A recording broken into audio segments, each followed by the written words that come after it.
ప్రార్థన చేసుకుందామండి. మమ్మను మిక్కిలిగా ప్రేమించిన మా కన్న తండ్రి, ఉన్నతమైన మీ నామానికి స్తుతి చెల్లిస్తున్నాం. మీ మహాకృప వలన నిరాటంకముగా అద్భుతంగా ఈ సెమినారు జరుగుతూ ఉంది. తండ్రి, నేటి దినము మీ కుమారుడు, మా ఆత్మీయ తండ్రి, ఎన్నో సంగతులు మీ పక్షంగా నిలవబడి మాట్లాడబోచుండగా, దానికి ముందుగా కొన్ని సంగతులు నా నోట కూడా పలికించమని అర్థిస్తున్నాం. వేలాది మంది అనేక ప్రాంతాల నుంచి, దేశం నలుమూలల నుంచి వచ్చారు. వాతావరణ పరిస్థితులను బట్టి వారి ఆరోగ్యం పాడు కాక మీ కృప వలన స్థిరంగా ఉండుటకు సహాయం చేసి చెప్పబడు ప్రతి సంగతిని గ్రహించుటకు అవకాశం మిమ్మల్ని అర్థిస్తూ, యేసుక్రీస్తు వారి శ్రేష్టమైన నామమున ఈ ప్రార్థన సమర్పిస్తున్నాము తండ్రి, ఆమేన్. క్రీస్తునందు చేరి వచ్చిన ప్రియులైన వారందరికీ ప్రభు నామమున శుభములు తెలియచేస్తున్నాను. ప్రియులరా,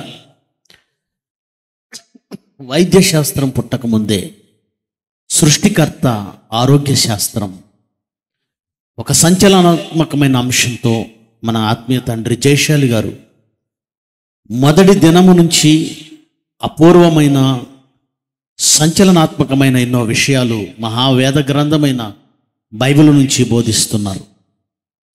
ప్రియులారా, బైబిల్ అనేది మత గ్రంథముగా అనేకుల మనసులలో ముద్రపడింది. దానికి కారణం ఒకంత క్రైస్తవుల అలసత్వం. అది మీకు తెలియంది కాదు. మొదటి శతాబ్దంలో అపోస్తలుల ప్రయాస, ఒవ్వెత్తున లేచిన క్రీస్తు విప్లవం ప్రపంచాన్ని క్రీస్తు వైపు మళ్ళించి ఆయన పాదాల మీద పడేసింది. ఆ తరం గడిచిన తర్వాత, అపోస్తలులు కాలము ముగించి వెళ్ళిపోయిన తర్వాత, మరలా 1900 సంవత్సరాల పాటు క్రైస్తవ్యం నిశ్శబ్దంలో నెక్కి వెళ్ళింది. అనగా కేవలం దేవుణ్ణి నమ్ముకుంటే చాలు అవసరతల కొరకు అన్న దృక్పథమే తప్ప, దేవుని పక్షాన, వాక్యం పక్షాన పోరాటం చేసే సైనికులుగా, ఆయుధాలుగా మారాలని ఏ క్రైస్తవుడు నూరిపోయలేదు, ఏ బోధకుడు నూరిపోయలేదు. అందుకే అవసరాలకు మాత్రమే ఆశ్రయిస్తూ వచ్చారు. దానివలన ప్రపంచంలో ఉన్న అనేక మతాలలో ఒక మతమై, అనేక మత గ్రంథాల సరసన ఈ గ్రంథాన్ని కూడా చేర్చి మత గ్రంథం అని పేరు పెట్టి ఒక మహావిజ్ఞాన సంస్కారం నేర్పే గ్రంథాన్ని మత పుస్తకం చేసేసింది ఈ ప్రపంచం.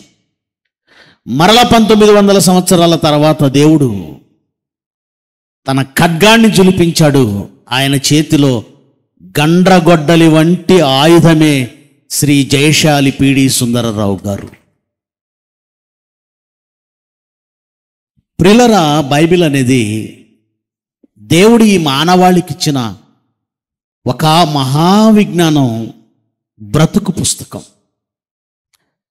ఈ భూమిపై మానవ జాతి క్షేమంగా బ్రతకాలంటే ఎలా ఉండాలో తెలియచేసిన ఒక మంచి నీతిని, భక్తిని, ఒక విధానాన్ని, బ్రతుకు విధానాన్ని నేర్పిన గ్రంథం బైబిల్.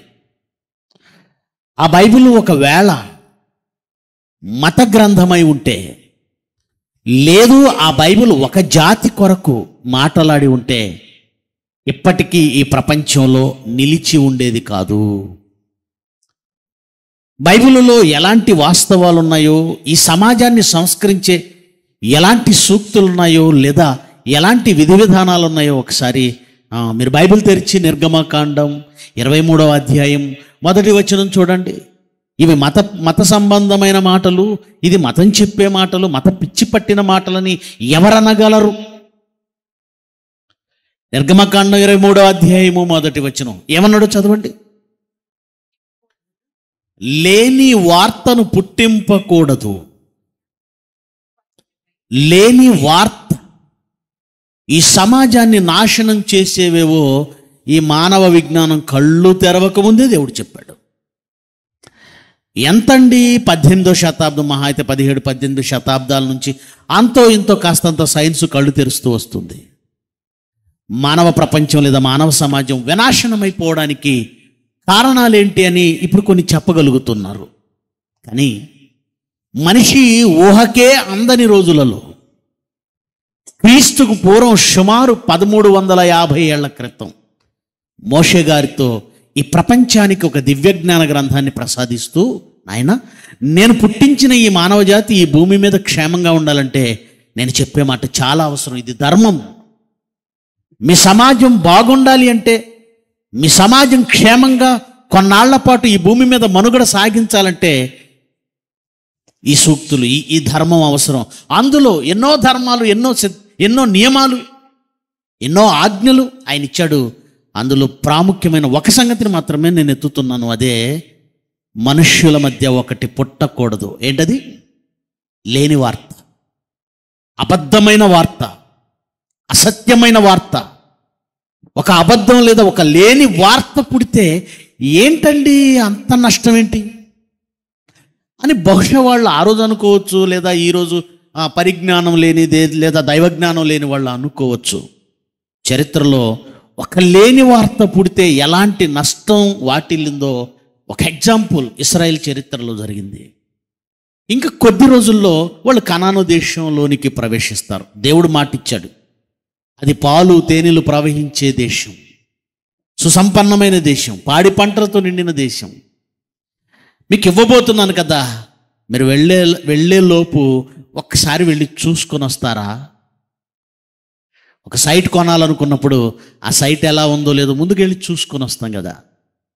ఓ కారు కొనాలనుకున్నప్పుడు ముందుగా వెళ్ళి ఆ కారు ఎలా ఉందో చూసుకొని వస్తాం కదా. దేవుడు కూడా, నాయన, మీరు వెళుతున్నారు కదా ఆ దేశం, ఒకసారి ఎలా ఉందో చూసి రండి. ఓ పని చేయండి, 12 గోత్రాల వారు ఉన్నారు కదా, ఆ 12 గోత్రాల్లో గోత్రానికి ఒకటి చొప్పున మోషే నువ్వేం చేస్తావంటే 12 గోత్రాలలో నుండి ఒక్కొక్కరి చొప్పున 12 మందిని నువ్వు ఆ దేశంలోనికి పంపించు. మోషే దేవుడు చెప్పినట్టు చేశాడు. వెళ్ళారు.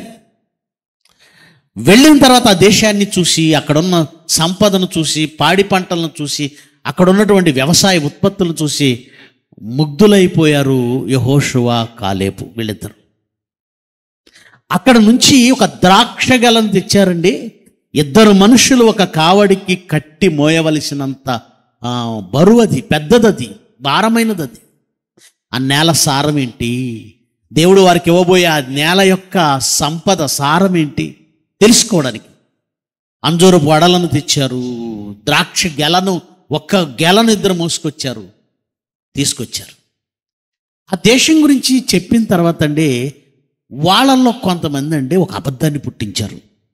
ఆ అబద్ధం ఏంటో ఒకసారి సంఖ్యాకాండము 13వ అధ్యాయము, సంఖ్యాకాండము 13వ అధ్యాయము 30వ వచనం నుంచి చదువుదాము. 30వ వచనం నుంచి,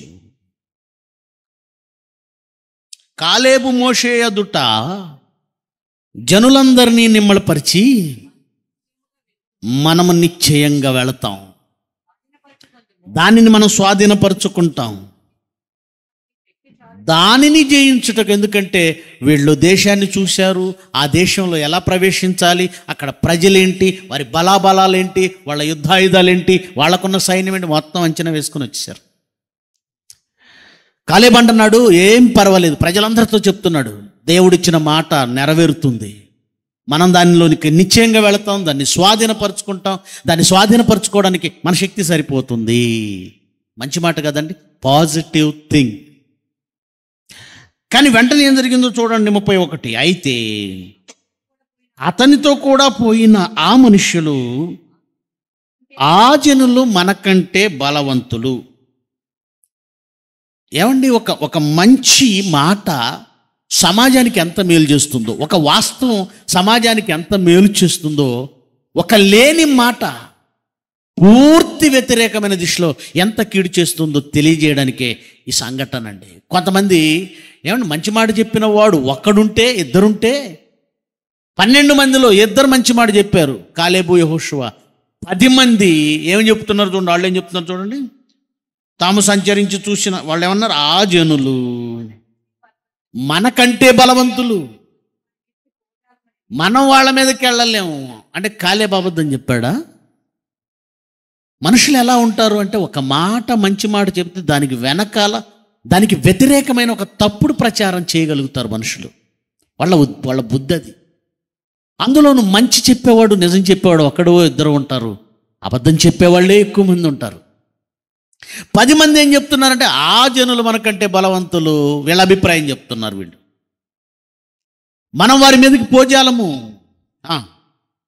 మరియు వారు తాము సంచరించి చూసిన దేశంను గూర్చి ఇశ్రాయేలీలతో చెడ్డ సమాచారం, అబద్ధం లేని మాట చెప్పారు, చెడ్డ సమాచారం చెప్పి మేము సంచరించి చూసిన దేశము తమ నివాసులను భక్షించే దేశం, దానిలో మాకు కనబడిన జనులందరూ ఉన్నత దేహులు. ఎంత హైట్ ఉన్నారు, ఎంత వెయిట్ ఉన్నారు, వాళ్ళ బాడీలు ఏంటి, వాళ్ళ దేహాలేంటి, వారు ఉన్నత దేహులు. వారు అక్కడ నెఫీలీల సంబంధులైన అనాకు వంశపు నెఫీలీయులను చూసితిమి, మా దృష్టికి మేము మిడతల్లా కనపడ్డాం వాళ్ళ ముందు, వాళ్ళు కూడా మమ్మల్ని మిడతల్లానే చూశారు అని చెప్పారండి. మీరు వెళ్ళారా మీ భార్యలను చెరపట్టుకుపోతారు, మీరు వెళ్ళారా మీ పిల్లలను చంపేస్తారు, మీరు వెళ్ళారా మీ పురుషులను చంపేస్తారు. ఆ దేశానికి వెళ్ళడం కంటే వెనక్కి వెళ్ళిపోవడం రైట్.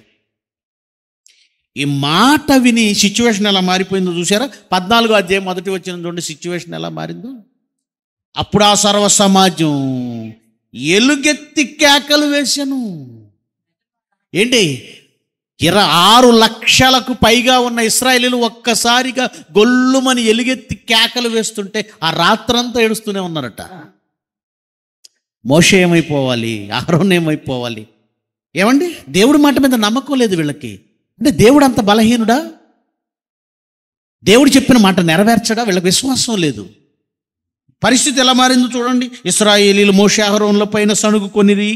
ఆ సర్వ సమాజం, అయ్యో మేము ఐగుప్తులో ఎలా చావకపోతిమి, మేము కత్తివాత పడినట్లు యెహోవా మమ్మును ఈ దేశంలోనికి ఎలా తీసుకుని వచ్చెను, మా భార్యలు మా పిల్లలు కొల్లపోదురు, తిరిగి ఐగుప్తు వెళ్ళుటకు మాకు మేలు కాదా అని వారితో అని వారు, మనం ఒక నాయకుని నియమించుకుని ఐగుప్తుకు తిరిగి వెళ్ళదాం. మోషే వద్దు, దేవుడు వద్దు, ఈ కనాన్ వద్దు, వెనక్కి వెళ్ళిపోతాం. తర్వాత జరిగిందేంటో తెలుసండి. మోషే అహరోన్లు బట్టలు చించుకొని ఏడుస్తూ వాళ్ళ పాదాలు పట్టుకున్నారు. పాదాలు. దేవుడు విన్నాడు ఇదంతా. మోషేని పిలిచాడు. మోషే, వాళ్ళు నా చెవిలో ఏం చెప్పారో నాకు వినబడింది. మోషే, వాళ్ళతో చెప్పు, ఎవరైతే కనానుకు రామని, ఐగుప్తు తిరిగి వెళ్ళిపోతామని, కనానులో ప్రవేశించమని ఎంతమంది అన్నారో వాడెవ్వడు ఒక్కడు కూడా, వాళ్ళల్లో ఒక్కడు కూడా కనాను ప్రవేశించడు. 40 ఏళ్ళు తిప్పుతాను, ఆ 40 ఏళ్లలో అరణ్యంలో రాలిపోతారు. అలాగే చేశాడండి. 40 ఏళ్లలో అరణ్యంలో మొత్తం రాలిపోయారండి. ఎవ్వడు వెళ్ళలేదండి, ఎవ్వడు వెళ్ళలేదు. ఇద్దరు ప్రారంభమైన వాళ్ళల్లో ఇద్దరు వెళ్ళారు. ఇద్దరు. ప్రేమైన దేవుని పిల్లలారా, ఇన్ని లక్షల మంది రాలిపోవడానికి కారణం ఏంటో తెలుసా? ఒక లేని వార్త. ఒక లేని వార్త జాతిని నాశనం చేసింది. అది గుర్తుపెట్టుకోండి. ఒక లేని వార్త ఒక జాతిని నాశనం చేసింది. ఇకపోతే క్రొత్త నిబంధన కాలం, యేసుక్రీస్తును సిలువేశారు, సమాధి చేయబడ్డాడు. 3వ దినాన తెల్లవారుజామున ఆదివారమున లేచి ఆయన సమాధిని గెలిచి బయటకు వచ్చేస్తే, ఏమండి, జరిగిన భూకంపం, దేవదూతలు దిగడం, ఏమండి ఆ రాయిని బొర్లించటం, ఆయన లేవడం, వెళ్ళిపోవడం, ఇవన్నీ జరిగినట్టు చూసిన ఆ సైనికులని భయంతో పరుగులు తీశారు పట్టణంలోకి. పరుగున వెళ్ళి ఆ పెద్దలతో, పరిచయాలతో, ఆ శాస్త్రులతో జరిగినవన్నీ చెప్పారు. అప్పుడు వాళ్ళు ఏం చేశారు తెలుసు? అందరు కలిసి సమావేశం ఏర్పాటు చేసుకొని చాలా డబ్బులు ఇచ్చారట వాళ్ళకి. ఎందుకంటే వీళ్ళు ఈ భయంతో చూసినవన్నీ ప్రపంచంలో చెప్పేస్తే ఇంకేముంది, యేసే క్రీస్తు అని ప్రపంచంలో అతను గొప్పవాడైపోతాడు. వీళ్ళని నోరు మూయించాలంటే చాలా డబ్బులు కావాలి. చాలా డబ్బులు ఇచ్చి, ఒరే మీరు మాట్లాడకండిరా, మీరు మాట్లాడకూడదు, ఒకవేళ మీకు ఏమైనా అధికారుల నుంచి తొందర ఏమైనా ఉంటే మేము సమ్మతి పరుస్తాం, మేము చూసుకుంటాం, మీరు ఒక పని చేయండి, మీరు ఒక మాట చెప్పండి. ఏంటా మాట? మేము నిద్రపోవచ్చుండగా ఆయన లేవలేదు, మేము నిద్రపోచుండగా ఆయన శిష్యులు వచ్చి ఆయన ఏం చేశారు? ఎత్తుకొని పోయారన్న మాట మీరు చెప్పండి. అదే మత్తయి సువార్త 28వ అధ్యాయం 15వ వచనం నుంచి ఉంటుంది, మీరు చదవండి. ఒక మాట నన్ను చాలా బాధపరిచిందండి, అదేంటో తెలుసా? ఒకసారి చదువుదాం. 28వ అధ్యాయం 15వ వచనం. ఏ డబ్బు అయితే చూశారో, డబ్బు ఎంతటి సత్యాన్ని ఆయన అబద్ధంగా మార్చగలదు, గుర్తుపెట్టుకోండి. డబ్బు చరిత్రను మార్చేస్తుంది, సంఘటనలను మార్చేస్తుంది, జరిగిన యథార్థాలను మార్చేస్తుంది. డబ్బు తీసుకుని వాళ్ళు ఏం చెప్పారు తెలుసా? చదవండి. ఆ ద్రవ్యం తీసుకొని తమకు బోధింపబడిన ప్రకారము చేసిరి. ఈ మాట యూదులలో వ్యాపించి, ఏ మాట? ఆయన ఏం చచ్చిపోయి లేవలేదు, యేసుక్రీస్తు శిష్యులు వచ్చి శవాన్ని ఎత్తుకెళ్ళిపోయి ఖాళీ సమాధి చూపించి ఆయన లేచాడని ప్రచారం చేస్తున్నారు. నిజం అది కాదు. ఆయన లేచాడన్నమాట నిజం కాదు, ఆయన్ని ఎత్తుకొని పోయి తప్పుడు ప్రచారం చేస్తున్నారు. ఈ మాట యూదులలో వ్యాపించి ప్రసిద్ధం, చిన్నగా కాదు ప్రసిద్ధం. ఒక అబద్ధం చరిత్రలో ఎప్పటికీ ప్రసిద్ధం. దాని పర్యవసానం ఏంటో తెలుసా? ఎప్పటికీ యూదులు యేసుక్రీస్తును అంగీకరించరు. ఇదే మాటను అంగీకరించిన ఇస్లాం సోదరులు ఇప్పటికీ యేసుక్రీస్తును నమ్మరు. మొదటి శతాబ్దంలో ఎవడో పుట్టించిన ఒక అబద్ధం కొన్ని తరాలుగా, కొన్ని లక్షల కోట్ల మంది, అటు ఇస్లాం సోదరులు కావచ్చు, ఇటు యూదులు కావచ్చు, క్రీస్తును నమ్మకుండా నిత్య నరకానికి పోవడానికి కారణమైంది ఒక అబద్ధం. అందుకే భవిష్యత్తు ఎరిగిన దేవుడు ఒక్క మాట ప్రకృతి చక్రానికి చిచ్చు పెడుతుందని తెలిసిన దేవుడు ప్రారంభంలోనే తన గ్రంథంలో ఈ సమాజం మేలుకోరి, నాయన లేని వార్త పుట్టకూడదు, లేని వార్త పుట్టకూడదు. ఆ లేని వార్త దేవునినే కనుమరుగు చేసింది మనుషుల మధ్య. యేసే క్రీస్తు అన్న ఒక వాస్తవాన్ని కనుమరుగు చేసింది. కొన్ని కోట్ల మంది నరకానికి వెళ్ళిపోవడానికి కారణమైంది. ప్రియులారా, చరిత్రలో ఒక అబద్ధం పుడితే ఎంత నష్టం జరుగుతుందో యథార్థమైనటువంటి సంఘటనలు బైబిల్లో మీరు చూశారు. అయితే ఇప్పటికీ చరిత్రలో ఒక అబద్ధం వాస్తవాలను అణిచిపెట్టి అబద్ధం వైపు సమాజాన్ని తిప్పి పూర్తిగా దేవుడికి దూరంగా తీసుకెళ్ళింది. అదే శాస్త్రం, ఆ శాస్త్రంపై ఆధారపడిన చరిత్ర. శాస్త్రం ఏమండి? వైద్య శాస్త్రం పుట్టకముందే సృష్టికర్త ఆరోగ్య శాస్త్రం. మన తండ్రి జయశాలి గారండి, ఆయన యూనిక్. ఎవరో చెప్పి, ఎవరో చూపిన బాటలో నడవడం అందరూ చేస్తారండి. ట్రెండ్ అంటారు దాన్ని, ఒకడొకటి ఫాలో అయితే వెళ్ళిపోవడమే. కానీ ఎవ్వడూ లేని సమాజంలో తాను ఒంటరిగా కూర్చొని దేవుడు ఈ సమాజంలో, దైవగ్రంథం ఈ సమాజంలో ఒక మత పుస్తకంగా ముద్రపడ్డం ఏంటని దానిని అహర్నిశలు పరిశోధించి 25 ఏళ్ళు కష్టపడి చూసిన ఆయన పొలి కేక పెట్టాడు. ఆ గుండెల్లో నుంచి ఒక కేక బద్దలై వచ్చింది. సకల శాస్త్రాలను తలదన్నే బైబిల్ ఇది. ఆ నిజాన్ని తెలుసుకున్న ఆయన తనలో ఆనందపడి ఊరుకోలేదు. 50 ఏళ్లుగా ఆయన చేసిన పోరాటానికి ఫలితమే ఈ లక్షల మంది, వేల మంది, నేను ఈ వేదిక మీద ఉన్నవాళ్ళు ఇంతమందిని తయారు చేశారు. ఆయన చేసినటువంటి ఆ పోరాటంలో నేను కూడా ఒక ఆయుధాన్ని, నేను ఒక ఆయుధాన్నే, ఆయన మలిచిన ఆయుధాన్ని. మరి నా తండ్రి గారు చేసిన పోరాటంలో నేను కూడా ఎంతో కొంత పాలివాడిని కావాలిగా, తండ్రి బాధ్యతను పంచుకోవాలిగా. అందుకే నేను కూడా ఒక అబద్ధంపై పోరాటం మొదలుపెట్టానండి. అదే చరిత్ర. ప్రియులారా, శాస్త్రం అనే పునాదుల మీద వేసుకున్నది చరిత్ర. ఈ చరిత్ర దేన్ని బట్టి వచ్చిందంటే శాస్త్రాన్ని బట్టి. చరిత్ర, శాస్త్రం ఈ రెండు ఈరోజు మానవ జాతికి దిశానిర్దేశం చేసి మానవ జాతిని అధోపాతాళానికి, అధోగతికి నడిపిస్తున్నాయి. ఏంటా చరిత్ర, ఏంటా శాస్త్రం అంటే, మానవుని ప్రారంభం దేవుడు అని ఈ ప్రపంచానికి బైబిల్ చెప్పిన వాస్తవం తెలిపుంటే ఆ ప్రారంభం దగ్గరికే ఈ మానవ జాతి పరుగులు తీసేది. నువ్వెక్కడి నుంచి వచ్చావో నీకు చెబితేనే అక్కడికి వెళతావు. పిల్లలు చూడండి, ఇంతమందిలో పిల్లలు తప్పిపోతే ఎంతోమంది అమ్మలు కనపడతారు. కానీ అమ్మలందరూ నా అమ్మ కాదు అనుకుంటుంది పిల్ల, ఏడుస్తూ మా అమ్మ ఎక్కడుంది, మా అమ్మ ఎక్కడుందని. పాప తిరుగుతుంటుంది, బాబు తిరుగుతుంటాడు. ఎందుకు? తను వచ్చింది ఆ అమ్మలో నుంచి. నిజంగా మనం ఎక్కడి నుంచి వచ్చామో ఈ సమాజానికి, ఈ ప్రపంచానికి వాస్తవం తెలిసి ఉంటే అక్కడికి వెళ్ళడానికి సమాజం చూసేది. కానీ ఇప్పుడు ప్రపంచాన్ని చూస్తుంటే దేవుడన్న భావం వాళ్ళలో లేదు. ఎంత చెడిపోవాలో అంత చెడిపోతున్నారు. ఈ మానవ జీవితానికి ఒక ప్రారంభకుడు లేడు, ఈ మానవ జీవితాన్ని నియంత్రించేవాడు ఒకడు లేడు, ఈ విశ్వాన్ని కలిగించిన వాడు ఒకడు లేడు. ఎవ్వరూ లేని ఈ లోకంలో మనం స్వతంత్రులం అనుకుంటూ విచ్చలవిడిగా తిరుగుతూ, విచ్చలవిడిగా బ్రతుకుతూ చచ్చిన తర్వాత ఏమవుతుందో తెలియకుండా బ్రతుకుతున్నారండి. వాళ్ళ ఇష్టం. ముందు వేసినటువంటి పాటలో దిగజారింది లోకం 2వ చరణంలో చెప్పానండి, మీరు విన్నారు. స్వేచ్ఛగా తిరగగోరిన వారు, దేవునిపై తిరగబడేవాళ్ళు, వాళ్ళంతా కూడా గద్దెనెక్కిన వారు ఏలబడుతున్నవారు అందరూ. దీనికి కారణం వాళ్ళకు ఒక అబద్ధం చెప్పబడింది చరిత్రలో. అది మనిషి కోతి నుండి పరిణామం చెందాడు. ఎప్పటికీ ప్రపంచాన్ని అదే ఏలుతుంది. ప్రియులరా, ప్రపంచం అనుకుంటుందండి చరిత్ర పుస్తకాలు, అలాగే శాస్త్రాలు, ఇవన్నీ నిజాలు, వాస్తవాలని. ఇప్పటికి వాటిని ఫాలో అవుతూ ప్రపంచం దాని మీదే స్టాండ్ అయింది.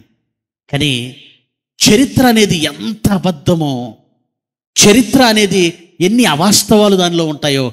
మరి నేను ఎన్నోసార్లు చెప్పాను, జయశాలి గారు చెప్పారు, మరిన్ని విషయాలు మీ ముందు ఎవరు చెప్పారో ఈ ప్రపంచంలో ఎలాంటి మేధావి వర్గం, అఫ్కోర్స్ వాళ్ళు లోకానికి మేధావి వర్గమైన కొన్ని విషయాలు వాళ్ళు గ్రహించారు. అందుకే వాళ్ళ మాటను సపోర్టివ్గా తీసుకొని చెప్తున్నాను. వాళ్ళు ఒక వాస్తవాన్ని గ్రహించారు.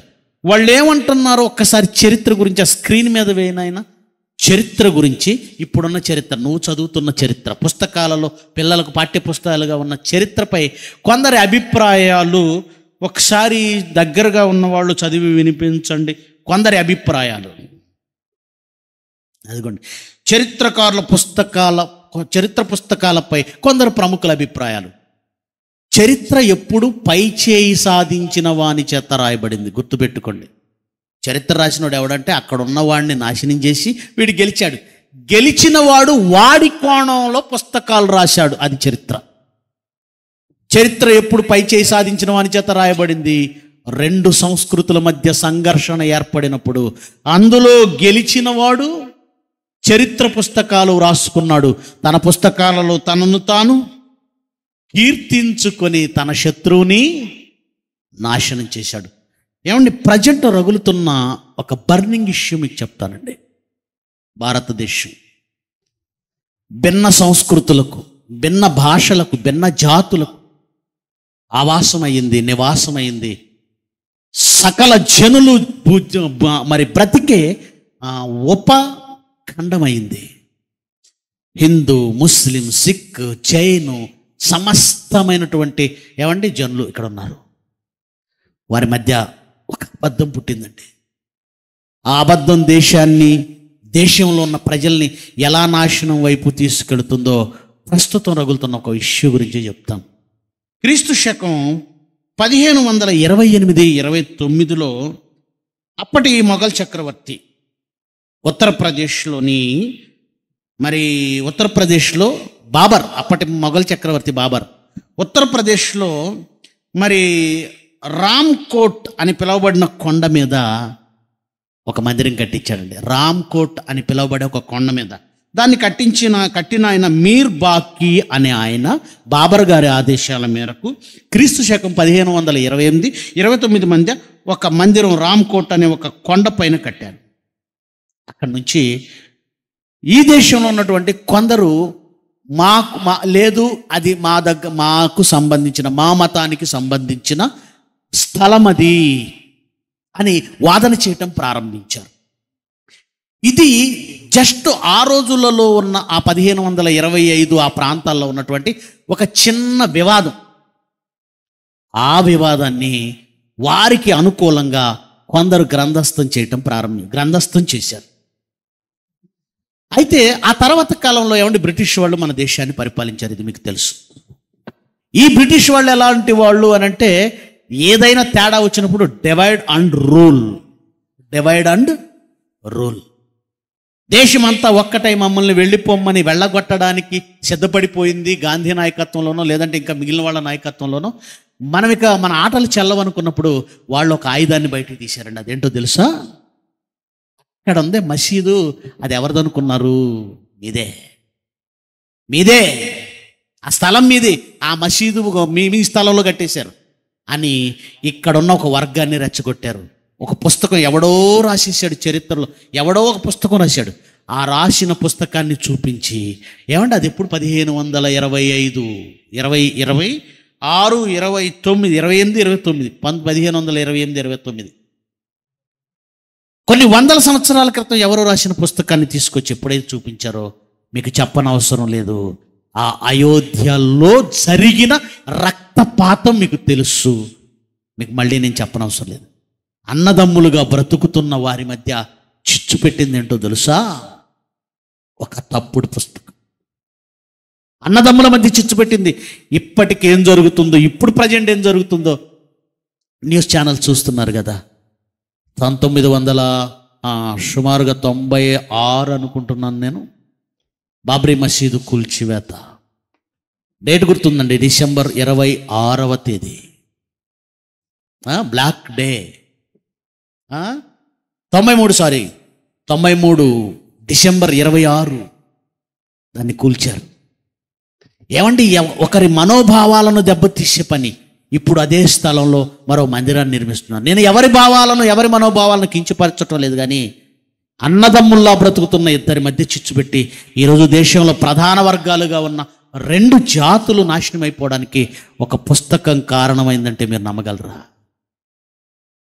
ఒకసారి మళ్ళీ చరిత్ర కోర్సులో వాళ్ళు ఏమన్నారు ఒకసారి చూడండి. ఒక 2 మాటలు క్లోజ్గా చూపించనన్నా. చరిత్ర ఇప్పుడు పై చేయి సాధించిన వాని చేత రాయబడింది. 2 సంస్కృతుల మధ్య సంఘర్షణ ఏర్పడినప్పుడు అందులో గెలిచిన వాడు చరిత్ర పుస్తకాలు రాసుకున్నాడు.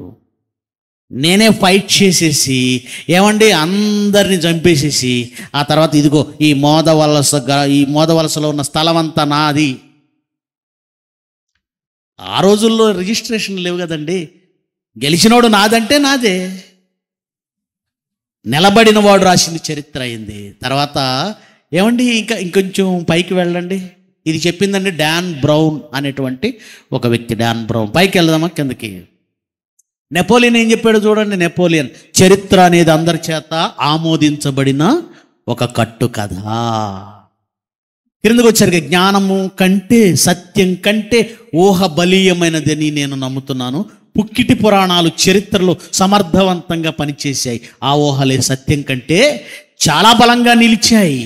రాబర్ట్ ఫాల్గన్, అమెరికన్ ఆథర్.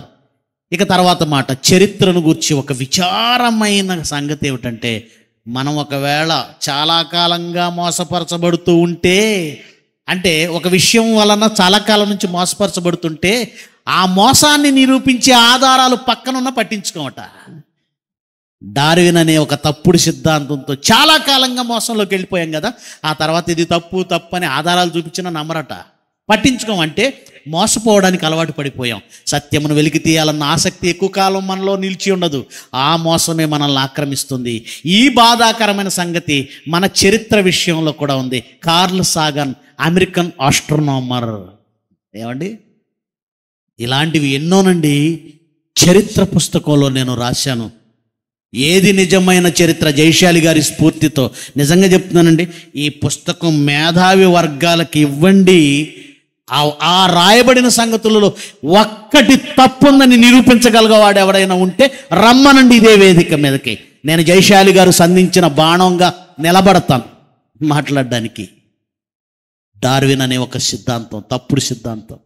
దాని గురించి మేధావి వర్గాలు చాలామంది చెప్పారు, కానీ ఎవరు పట్టించుకోలేదండి. మోసానికి అలవాటు పడిపోయారు. ఒక్కసారి నాన్న డార్విన్ సిద్ధాంతం గురించి మేధావి వర్గాలు చెప్పిన మాటను ఒక్కసారి చూద్దామా? జైశాలి గారు ఎప్పుడో చెప్పారు. ఏమండి వ్రాయబడినటువంటి మహాజ్ఞానమైన బైబిల్ను బట్టి ఒకసారి పరిణామ సిద్ధాంతం పళ్ళోడగొట్టారు. ఇక్కడ KHS యూజ్వలిక్ అనేటువంటి ఆయన ఖగోళ శాస్త్రవేత్త. ఈయన ఏమంటున్నాడు చూడండి, మాకు డార్వినిజం అనే ఒక తప్పుడు తనం ఉంది, మాలో ఒక తప్పుడు క్యారెక్టర్ ఉంది. అదేంటంటే డార్వినిజం. ఇది మేము విలపించే సమయం, మేము ఏడవాలి, ఈ డార్విన్ సిద్ధాంతం మా నిత్యం రుద్దుకున్నందుకు మేము ఇది విలపించే సమయం, ఇది రాజుగారి బట్టల కథవలే ఉంది అన్నాడు. రాజుగారి బట్టల కథ తెలుసుగా. ఒకడట రాజుగారి దగ్గరికి ఇలా ఇలా వచ్చాడట.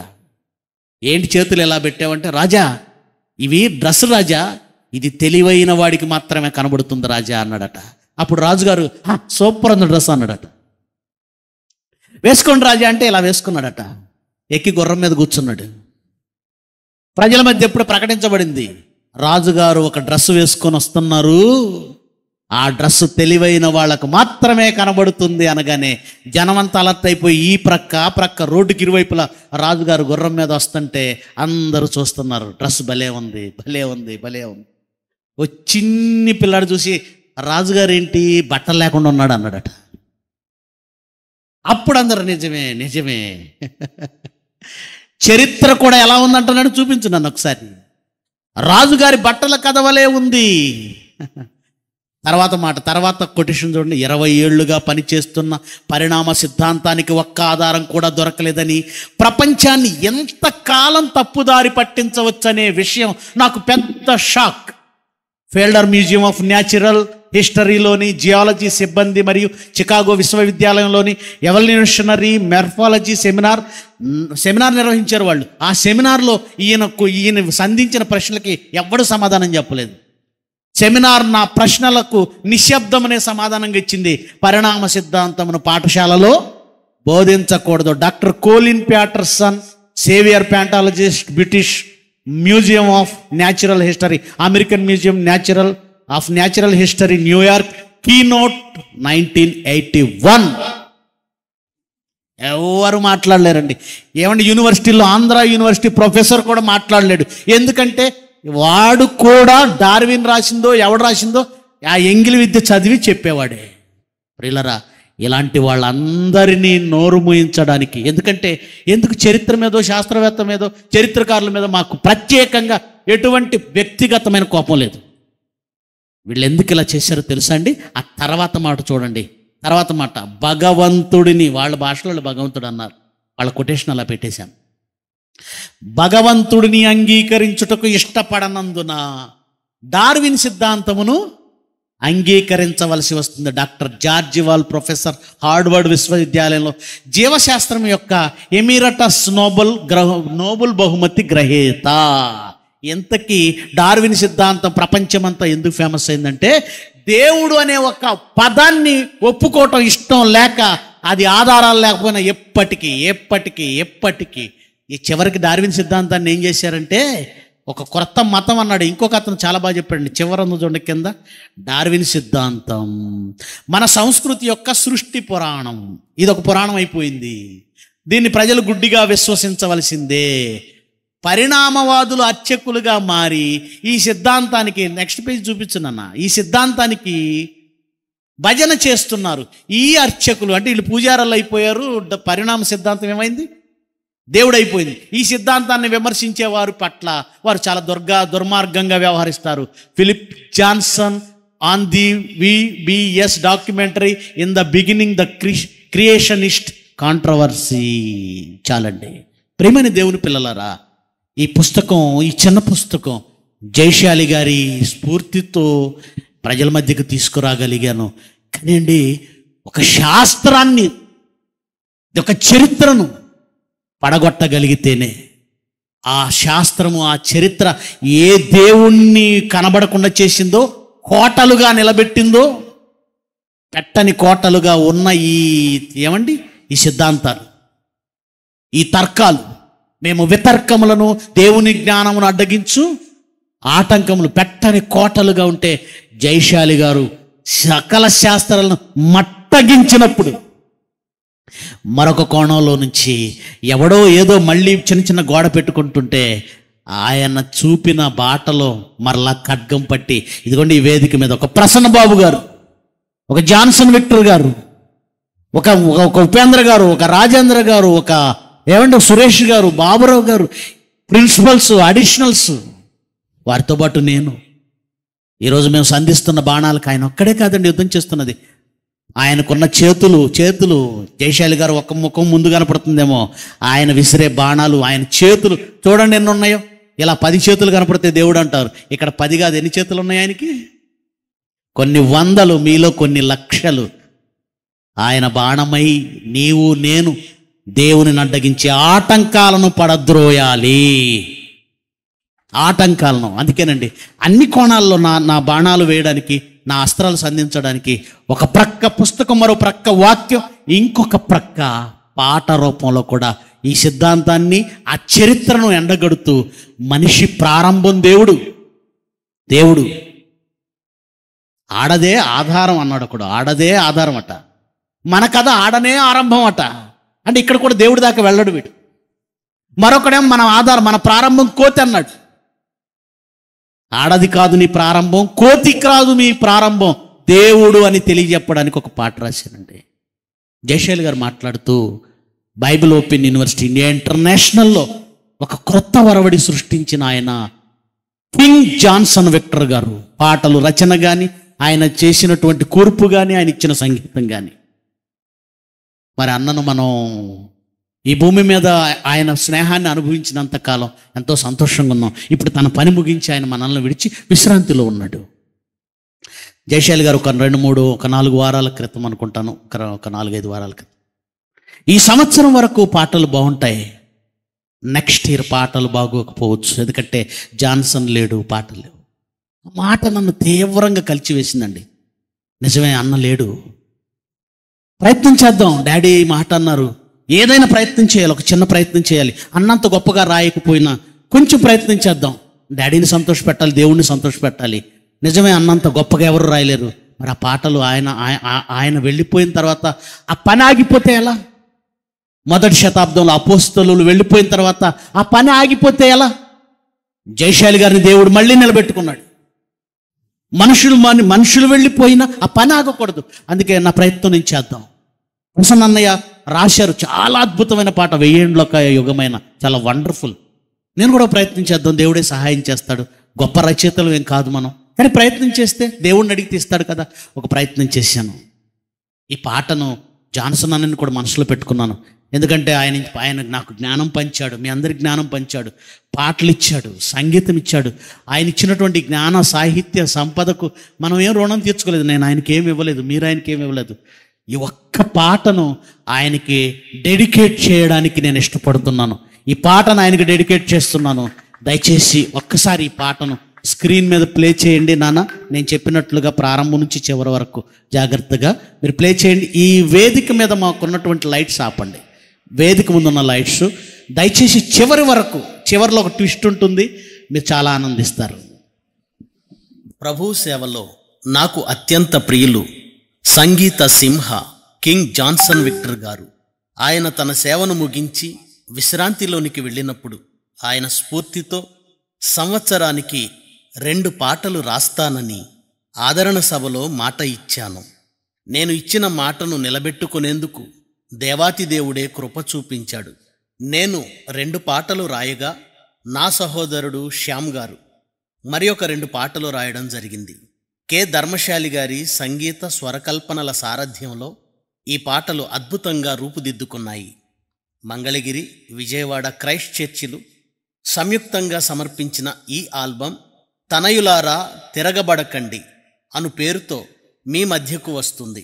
మా ఆత్మీయ తండ్రి జయశాలి గారు మరియు ప్రసన్నబాబు గారి ఆశీస్సులతో మేము చేసిన మా ఈ తొలి ఆల్బంలోని పాటలు విని దేవుని యందు భయభక్తులు కలిగి బ్రతకాలని ఆశిస్తూ ఇట్లు ప్రభునందు నమ్మకమైన సేవకుడు మీ సంతోషన్నయ్య. సృష్టిలో మానవ జన్మ గొప్పదన్నారు, కానీ ఆ జన్మ ప్రారంభం గొప్పదని ఎవరూ చెప్పలేదు. ఆడదే ఆధారమని, మన కథ ఆడనే ఆరంభమని ఒక కవి అంటే, మనిషి జన్మ కోతి నుండి ప్రారంభమని ఒక శాస్త్రవేత్త అన్నాడు. రోటిలో వేసి రోకటితో దంచినా మూర్ఖుని మూఢత వదలదన్నట్లు ఎన్నిసార్లు చెప్పినా ఎప్పటికీ పరిపూర్ణ జ్ఞానం పొందలేని మూర్ఖులైన ఈ ప్రపంచ చరిత్రకారులను, శాస్త్రవేత్తలను సవాలు చేస్తూ మనిషి ప్రారంభం పరమాత్ముడే అని చాటి చెప్పే ఈ పాటను తిలకించండి. ఆడదే ఆధారమా మన కథ,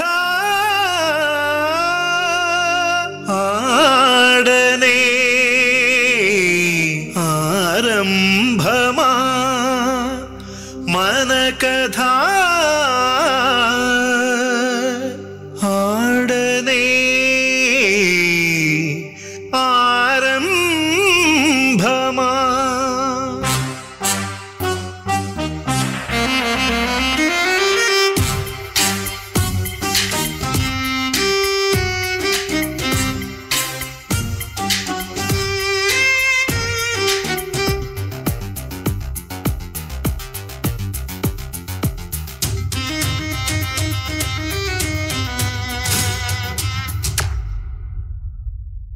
మర్కటమే మార్పు చెంది మనిషి రూపమయ్యిందా, ఏక కణము బహుకణము నిమ్న జీవి ప్రౌఢజీవి.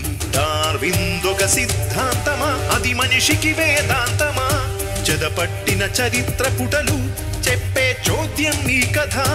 మనుషులు చెప్పిన కల్పిత కథలే పుస్తకాలుగా మారిగదా. బైబిలు సవాలుకు నిలిచే దమ్మో దానికి కలదా. మర్కటమే మార్పు చెంది మనిషి రూపమయ్యిందా, ఏక కణము బహుకణము నిమ్న జీవి ప్రౌఢజీవి.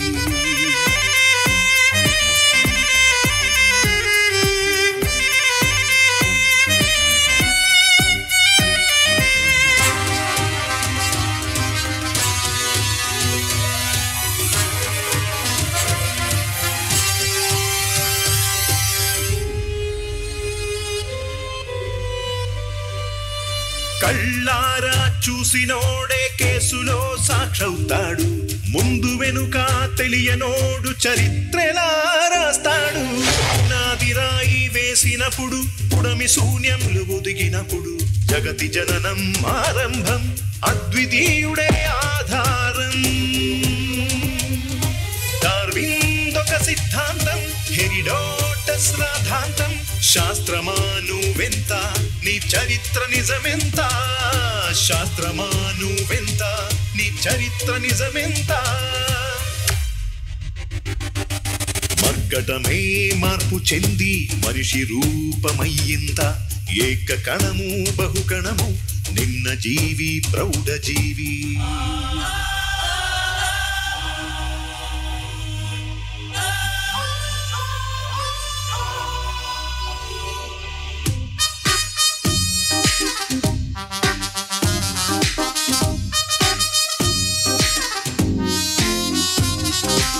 ఎవడు శాస్త్రవేత్త, ఎవడు చరిత్రకారుడు, వాడికి సరిపోయిన బాణం. ఈవేళ నాకు బాణం దొరికింది, సంతోష్. చరిత్రకారుల గొడ్డలోడ తీసి నడి రోడ్డు మీద నిలబెడుతుంది విల్లునికి బిగిస్తాను తన్నాయి. శత్రువు గుండెలు చీల్చాలి, చరిత్ర పుటలు చిరిగిపోవాలి, చరిత్ర పుటలు చిరిగిపోవాలి.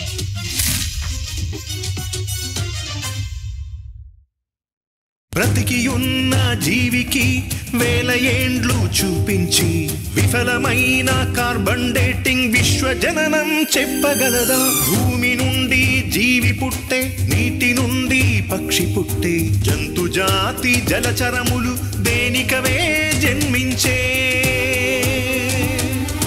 విలువేలేని సిద్ధాంతం వినువారికది విషతుల్యం.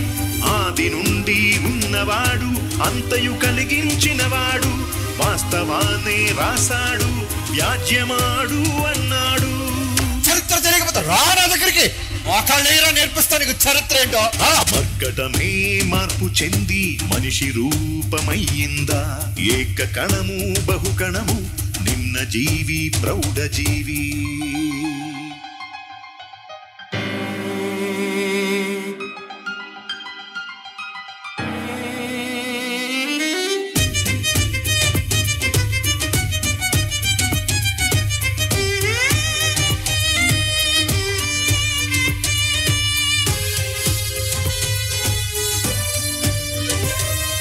మనిషి జన్మ రహస్యం, ఆ దేవుడే ఆరంభం. జగతి ముందు నీ జన్మం నువ్వు దేవుని ప్రతిరూపం. ఈ పరిణామ సిద్ధాంతం పనికి మాలిన రాద్ధాంతం. కోతి మనిషిగా మారేనన్న రుజువులన్నీ అబద్ధం. చరిత్రకారులారా మీ గతమును చెప్పగలరా? శాస్త్రమా నువ్వెంత, నీ చరిత్ర నిజమెంత? శాస్త్రమా నువ్వెంత, నీ చరిత్ర నిజమెంత? మర్కటమే మార్పు చెంది మనిషి రూపమయ్యిందా? ఏక కణము బహుకణము నిమ్న జీవి ప్రౌఢ జీవి.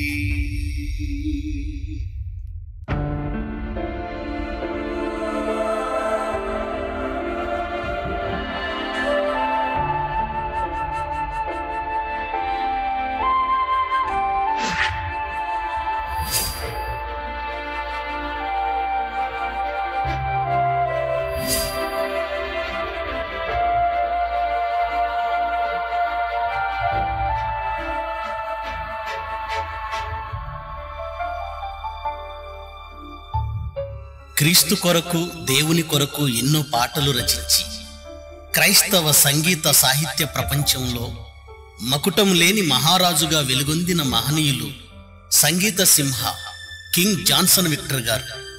ఆయన పంచిన సంగీత సాహిత్య జ్ఞాన సంపదకు బదులుగా బంగారు వజ్ర వైడూర్యాలను ఇవ్వలేను గాని నేను రచించిన మర్కటమే అను ఈ పాటను కింగ్ జాన్సన్ విక్టర్ గారికి అంకితమిస్తున్నాను. ఇదే నేను ఆయనకిచ్చే ఘన నివాళి. అన్నయ్య, థ్యాంక్ యూ.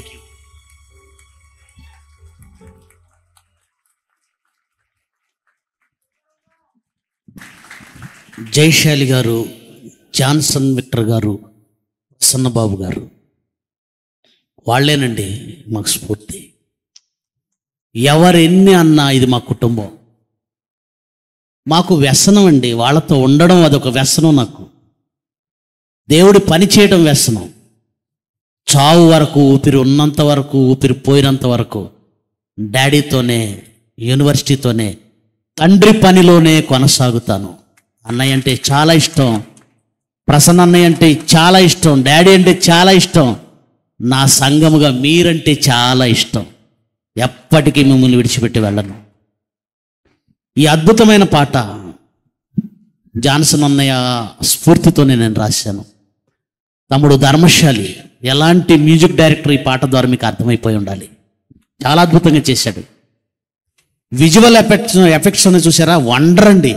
ఆ వండర్ సృష్టించినటువంటి ఒక గొప్ప మహాబలుడు మీ ముందుకు వస్తాడు. రానన్న ఒకసారి వాడి ఆకారాన్ని చూడండి, ఒకసారి చూపించున్నాను.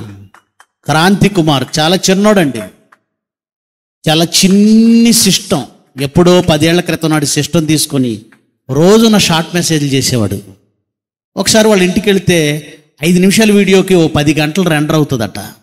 మనసంతా ఒకలా అయిపోయింది. నాకున్నటువంటి సిస్టమ్ని అప్డేట్ చేసి ఒక 30,000 ఖర్చు పెట్టి వాడికి సిస్టమ్ ఇచ్చాను. ఆ సిస్టంతోనే ఈ వండర్ సృష్టించాడు. వెరీ గుడ్ నాన్న, గాడ్ బ్లెస్ యూ. ప్రిల్లరా, ఈ పుస్తకం, ఈ ప్రసంగాలు, ఈ పాటలు దేవునికి అడ్డుగా నిలిచిన చరిత్ర కోటలను కూల్చేస్తాయి.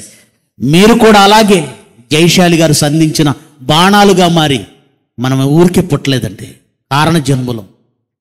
ఈ భూమి మీద తిని తాగి సంతోషించడానికి రాలేదండి. ఏదో ప్రార్థన చేసుకుంటూ అవసరాలు తీర్చుకుంటూ జీవితాన్ని గడిపేయడానికి రాలేదండి. ఏదో సాధించాలి, దేవుని కొరకు ఏదో సాధించాలి. దేవుని చరిత్ర పుటలో నువ్వు నేను నిలిచిపోవాలి. అదే మన తండ్రి జైశాలి గారు స్పష్టంగా మన కళ్ళ ముందు లైవ్ ఎగ్జాంపుల్. ఆయన జీవితం మనకు మాదిరి. అలాంటి మహనీయుడు సకల శాస్త్రాలను తలదన్నుతూ ఈరోజు మరో శాస్త్రాన్ని మట్టగలపడానికే ఈ సెమినార్లో ఆయన మాట్లాడుతున్నారు. వైద్య శాస్త్రం పుట్టక ముందే సృష్టికర్త, ఆరోగ్య శాస్త్రం. ఆ మహనీయుని మాటలు విందాం. ఈ పాటల కొరకు తనయులారా తిరగబడండి అనే టైటిల్ ఇచ్చానండి. పెన్ డ్రైవ్లు మరి ఇష్టాలు దొరుకుతాయి, తీసుకోండి. మరి తండ్రి గారి మాటల కొరకు నేను కూడా మీతో పాటు ఎదురు చూస్తున్నాను. తల వంచండి, ప్రార్థన చేసుకుందాం. మహోన్నతుడు వగు మా తండ్రి, మేము మీ కొరకు నీతి కార్యములు సాగించాలని మీరు చేసిన పనిముట్లం మేము, నీతి సాధనాలం మేము. ఈ సాధనాలు అబద్ధపు చరిత్ర పుట్టలను కూల్చాలి, అబద్ధపు శాస్త్రాలను పెళ్లగించాలి. ఈ భూమి మీద మరొక తరానికి సత్యమునకు మార్గము వేసి మేము చావాలి. ఇలాంటి స్ఫూర్తి ఈ తరంలో ఏ బోధకుడి వలన మాకు కలగలేదు.